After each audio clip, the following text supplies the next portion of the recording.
Good evening, everybody, and thank you ever so much for joining me this evening. I'm slightly early, so we will just wait a few more moments for any stragglers to be joining us, or indeed people who are actually very punctual. I just thought I'd better jump online slightly ahead. This evening, I am flying solo, so if you have seen the previous webinars, you'll expect there to be different people who'll be jumping in to take different questions at different times. I'm afraid that you're stuck with me and just me this evening, for which I apologise. I'm also running the tech, so I'm hoping that everything works smoothly and the right mouse does the right thing as well. But I think the point of this evening's webinar, because it's got such a specific focus, we're looking particularly at organisation arrangements for years 7 and 8. I think because we've got that narrow focus, that channel of our thinking, I hope it's going to be particularly useful and particularly relevant. I do appreciate your patience as we've been waiting and are still waiting for news of your year groups, our children coming back into school, but also as we have been working through the different things that this situation has thrown at us, both in terms of those people who are learning remotely and also those people who are learning face-to-face in school, and the different challenges that inevitably COVID has brought with it. So I'm very, very grateful to you for your patience. Just a quick time check, and I think we'll now kick off formally. So this evening, I'm going to talk briefly. I have got a short presentation that I'll be talking us through. As I was saying to people who tuned in slightly earlier, it is just me this evening. So if you're used to seeing lots of other people coming in and out for a Q&A session, I'm afraid we're not able to run the Q&A session this evening. I hope that a number of the questions that you have at the moment I'll be able to answer over the course of the next 20 to 30 minutes. But also, really importantly, what I'm setting out really is the destination. The detailed roadmap is going to come out in the next 3, 4, 5 days. We'll be having conversations with you about how these changes will come into effect, particularly in relation to your children and your families. And I don't think that anything I'm going to say is going to be particularly contentious or challenging, but I do want to assure you that in all our thinking, there has been and there is a golden thread that runs through everything that we want to make sure is happening within the widest remit possible of our school. And that's the pastoral care. That is making sure that your children are able to be in a place where they are happy, they're feeling positive, they have a sense of momentum, and they're able to thrive. Not so much with children your age, but with younger children. When they ask me, you know, what's your job, Mr. Gibson? What is it that you're here to do? My answer is simple. It's to make sure our children are happy. Lots of other things have to happen as well, but I think you would agree as parents that if that isn't in place, really, there's not a great deal more point to much more trying to take place. We've got to get to a point where our children are feeling happy, feeling confident, and feeling secure. And actually, while this conversation is about, to a large extent, the academic organisation, there is a significant element of happiness within that as well. So I'm now going to move on to the presentation. So this is going to be the first click of the screen, and let's see how we go. So we have got the next piece coming in. So I'm hoping now that you are able to see the screen, which has got my short presentation within it. So we're talking about the academic organisation for years 7 and 8, talking a little bit about the parental feedback, as significantly, if not more significantly, actually, the children's feedback. We're talking about our colleagues' views as well, and then talking about the next steps. So to provide some context, as you are well aware, we have taken a 3-stage approach: safety, the social, and the education. Now, the safety is the foundation. We've got to be getting this right. If we don't, quite simply, we're putting lives at risk. So this, I see it not so much as doing one thing, ticking it off, doing the next thing, ticking it off, and then doing the next thing. It's far from a box ticking exercise. This is about are probably building a pyramid. The foundation is the safety, the next stage is the social, and the peak is the education. And without losing any sense of the value of the social, it's how I suppose we can peak. You might think about athletes developing peak performance, how we can raise the peak of our educational offer as well. Now, a lot of the soft feedback we had early on the last term was about the importance of bringing in greater academic rigor. And that led us, as part of our conversation with your parent reps, the parent reps meeting on the 5th of October, to talk about some suggestions we had, some thoughts we had, the things we might be doing, particularly at years 7 and 8, but also at years 5 and 6. And the responses to that were very strong. They were diverse, but strong. And I wasn't surprised by the intensity of those views, because I know that as parents, you are more heavily invested in your children's education than ever before. And that's not simply the financial investment. In fact, that's the starting point. This is the emotional investment. This is the aspirational investment. This is the investment where you are entrusting us with your children at a time of some uncertainty, which makes that responsibility doubly important, makes that privilege doubly significant. Now, because of the strength of feeling and the strength of the discussion at the parent reps meeting, I have to be honest, we took, if not a step back, at least a step sideways, and we paused. And we paused to ask for your thoughts, your input on some of the pastoral and the social elements of and the impact of how we should be, the impact of those on how we should be organising our teaching and learning for your children. Because absolutely, we know your children well, but you as parents, you know them best.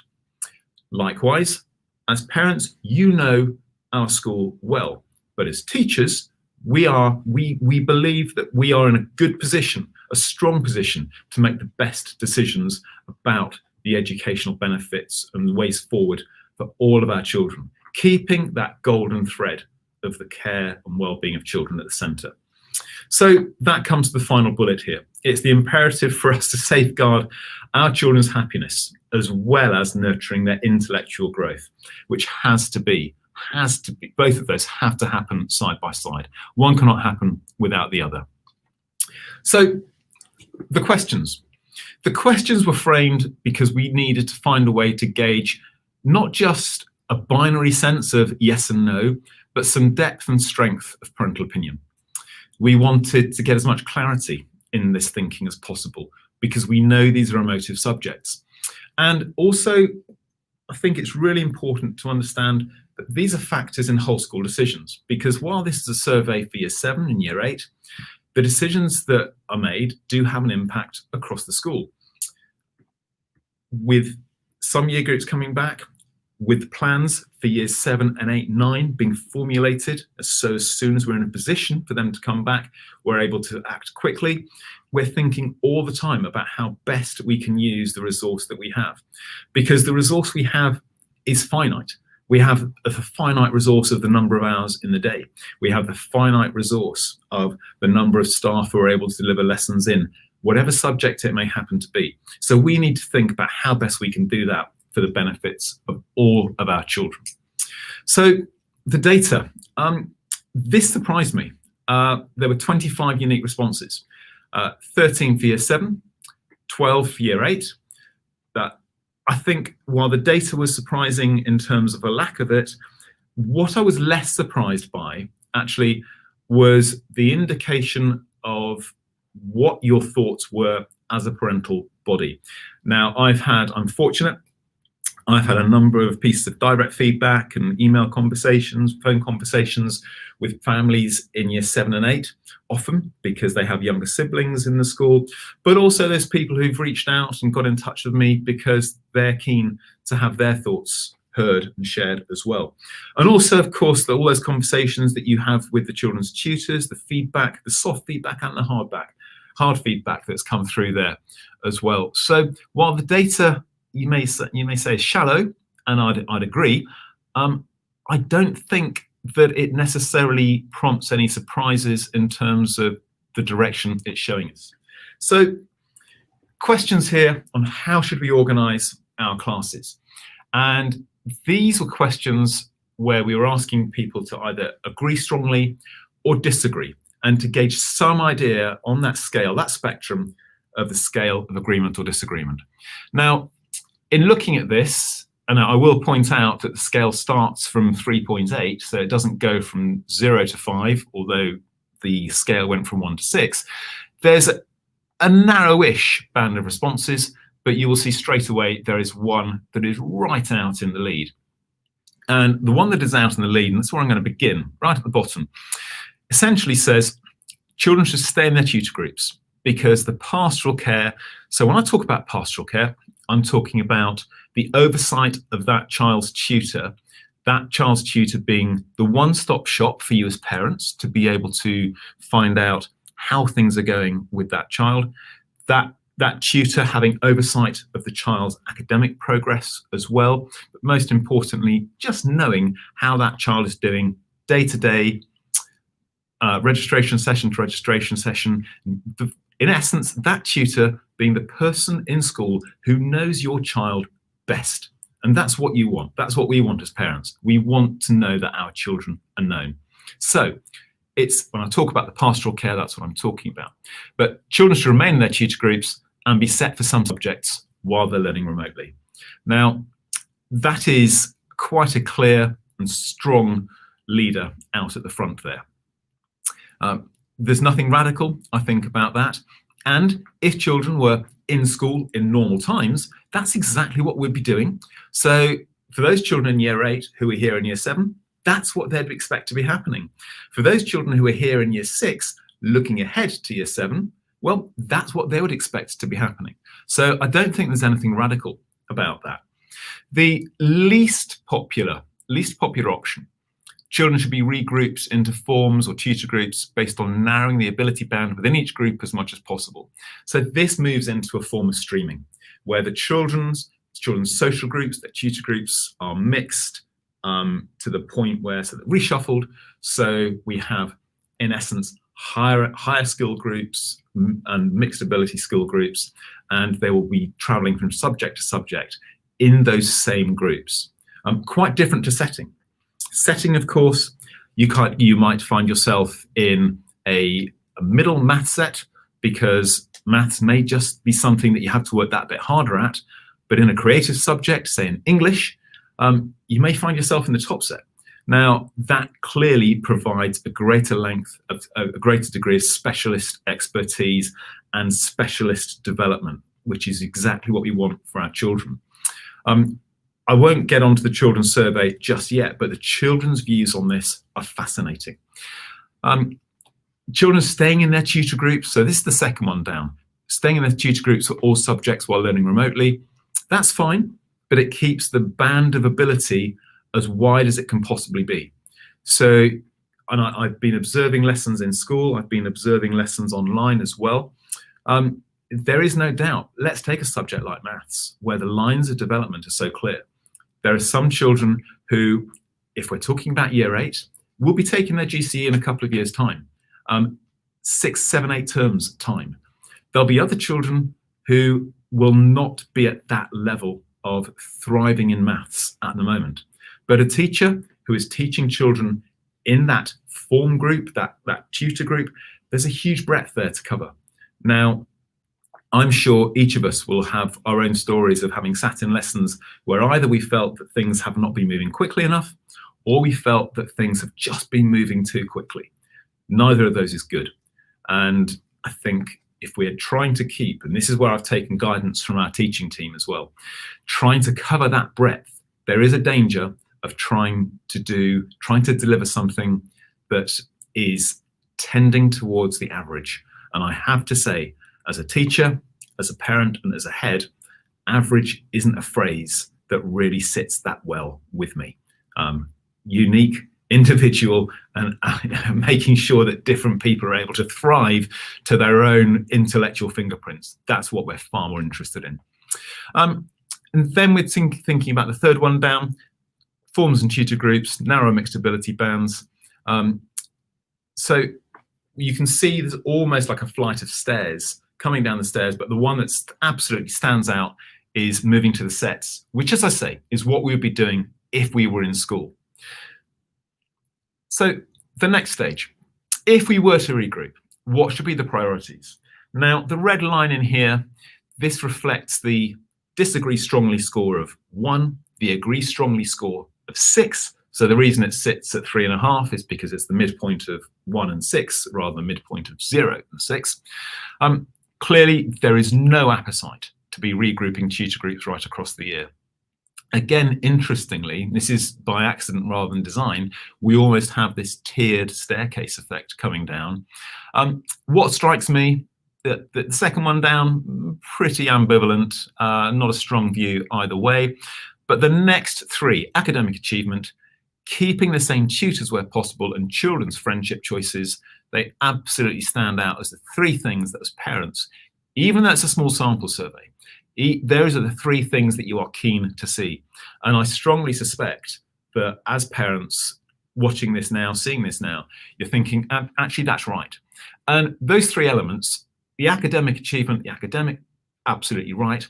The same tutors, that's the pastoral, and the friendship choices is the social.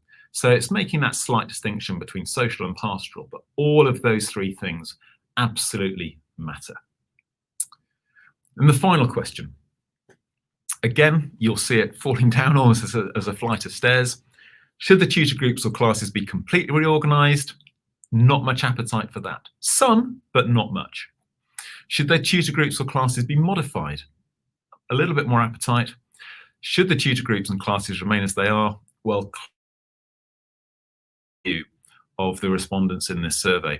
And I also know from the anecdotal feedback I've had from conversations, their car window conversations, feedback from tutors, all of that soft feedback, that seems to suggest that is the right view across the parental body that we can gauge.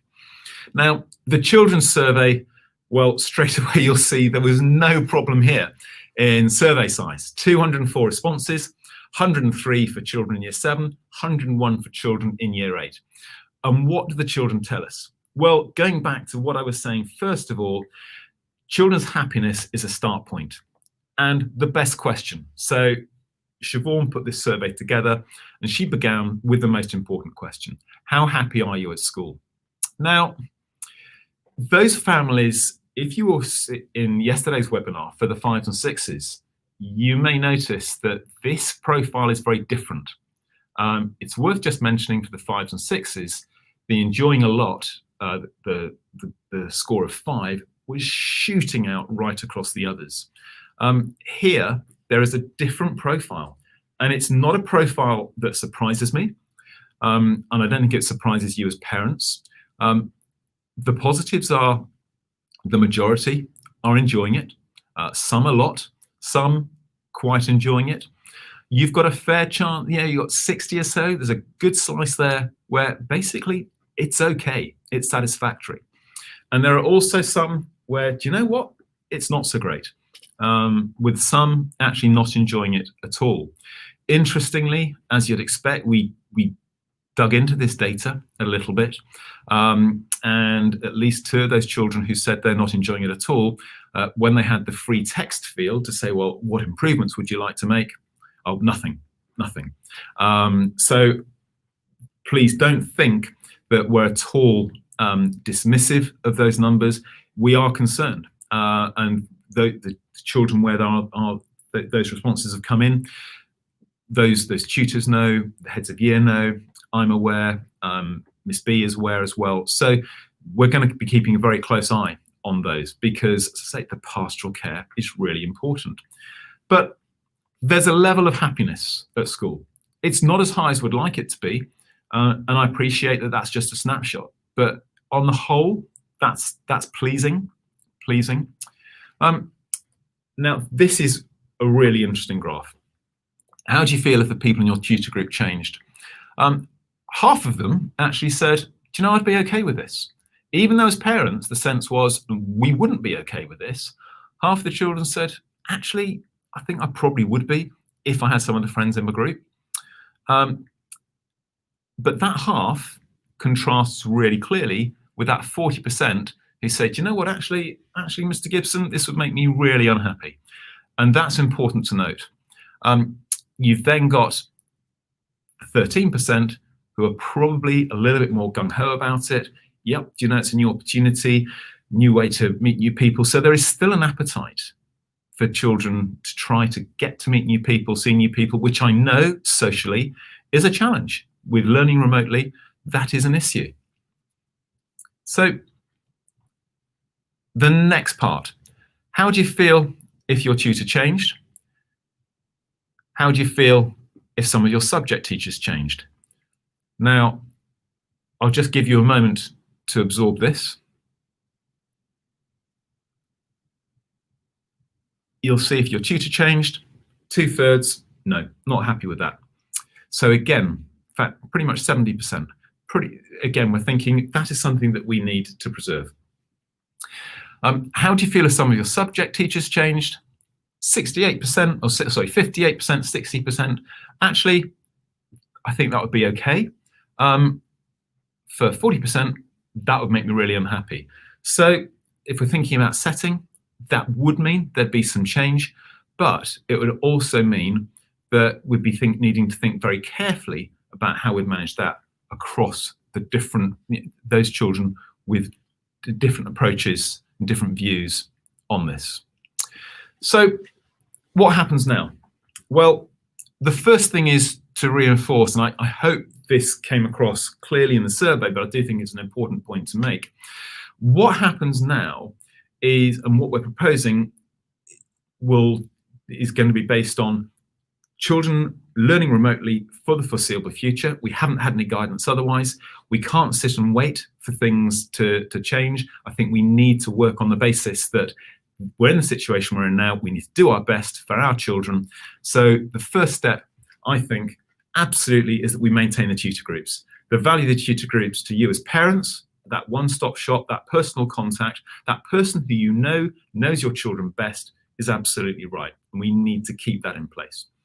However, within that, moving for skills-based sets in some subjects. So we're thinking about maths, we're thinking about English, we're thinking about Arabic, we're thinking about science possibly. So that is where, when we can timetable it, and there's a facility within the timetable to do that, children will be working with groups based on levels of their current skill set, their current levels of attainment. Now, those children who are in year 7 moving into year 8, as I say, that's familiar. Those children who are here in year 6 will already be used to being in sets. Of course, we had to pause that. Damien Ward, our Vice Principal Academic, we were having a conversation yesterday, and we were talking about the survey data, we were talking about the data from the children and the parents, and he said, of course, Adam, the question will be, and the valid question is, why haven't we done it before? And I think that is a really good question. And the answer to that is because, I'll be honest, we were hoping, we were thinking that we'd be seeing the 7s, the 8s, and the 9s, not to forget, back in school sooner rather than later. Because we don't know when that's going to be, we can't sit on our hands. We need to make sure that we can do what is right for our children for the foreseeable future. When children come back in, we move to bubbles of 15. That's going to throw everything up in the air again. I've got to be honest and upfront about that. But the timing for this is we'll be making these changes over the coming fortnight with a view to the setting starting on Sunday the 8th. Now, we will need to be thinking about how we manage the sets, need to be thinking, obviously, about friendship groups as well, but also making sure that the timetabling works too, because I've got a very clear remit here to make sure that our teachers are able to do the best they can. And it's my responsibility as a head to make sure that your children have the best teachers in front of them. That's not just about the quality of the person, it's also about that person, those people feeling as though they are really well equipped to do the job as well as they possibly can. And just to re-emphasize that point, when the children return to school, we are going to have to reorganize the groups. We're going to have to reorganize those groups anyway. We have tutor groups of 20 and we have bubbles of 15. The maths there is self-evident. So that's the outline for our destination. The roadmap, the detailed sat-nav route plotting is what we've already begun working on and what we're going to be pushing hard on over the next few days. So I will often use this quote about being at our best when our partnership is at its strongest, and it's never been more important. I absolutely take the view that while we are waiting for the opportunity, the permission for your children to be back in school, we need to be building as good an educational quality into that time as possible. Talking about the pyramid, the safety, and the social and the educational.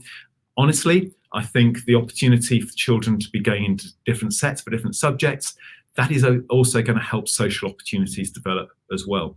Some of the interesting comments, because there were some free text fields within the children's survey, the opportunity to see different children online through the school setup was something that was really important.